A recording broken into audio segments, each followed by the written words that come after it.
নির্বাচন কমিশন আগামী রমজানের আগে 2026 সালের ফেব্রুয়ারি মাসে জাতীয় নির্বাচন অনুষ্ঠানের আয়োজন করেন। জুলাই গণঅভ্যুত্থান দিবস উপলক্ষে মঙ্গলবার জাতির উদ্দেশ্যে প্রধান উপদেষ্টার ভাষণের মধ্য দিয়ে উঠে আসে ত্রয়োদশ জাতীয় সংসদ নির্বাচনের সময়সূচি।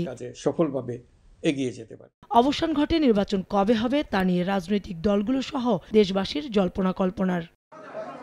এরপর দিন বুধবার সংবাদ সম্মেলন করে প্রধান নির্বাচন কমিশনার এএমএম নাসির উদ্দিন জানান ভোট প্রস্তুতির অগ্রগতি আর ইসির নানা চ্যালেঞ্জের কথা।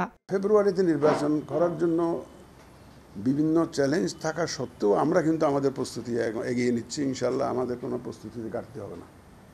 একদম একটা সুন্দর নির্বাচন করার জন্য যে ধরনের প্রস্তুতি আমাদের নেওয়া দরকার সেটা ইনশাল্লাহ আমরা নিচ্ছি। ইয়াঙ্গার জেনারেশনকে ইনক্লুড করার জন্য একটা ভোটার রেজিস্ট্রেশন আইনে আমরা একটা অ্যামেন্ডমেন্ট এনেছি, যাতে একটা কাট অফ ডেটে আরও কিছু নতুন ভোটারকে আমরা যাতে ইনক্লুড করতে পারি। যেদিন আমরা চিন্তা করবো যে অমুক দিন ভোট হবে, তার থেকে মাস দুয়েক আগে আমরা শিডিউলটা ঘোষণা করব।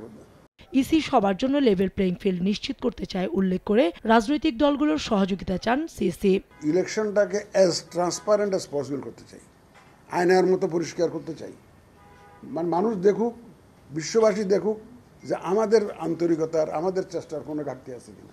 কোনো ব্যক্তির চেহারার দিকে তাকিয়ে আপনারা ডিলিমিটেশন করবেন না। ইসির প্রতি আস্থা ফেরাতে ম্যাসিভ অ্যাওয়ারনেসের মাধ্যমে কাজ করা হবে। একই সঙ্গে ভোটারদের অংশগ্রহণমূলক ভোট করার কথা জানান তিনি। আমাদের মূল মেসেজটা হচ্ছে আমরা এবার এই ইলেকশনটাকে পার্টিসিপেটরি করতে চাই, ভোটারদের ব্যাপক অংশগ্রহণ আমরা চাই। আমরা ম্যাসিভ অ্যাওয়ারনেস রেজিং করব। মানুষের যে একটা আস্থা ফিরিয়ে আনা, আসলে মানুষের তো দোষ দেওয়া, ভোটারদেরকে দোষ দেওয়া লাভ নেই, ভোটারদেরকে কেন্দ্রে নিয়ে আসা।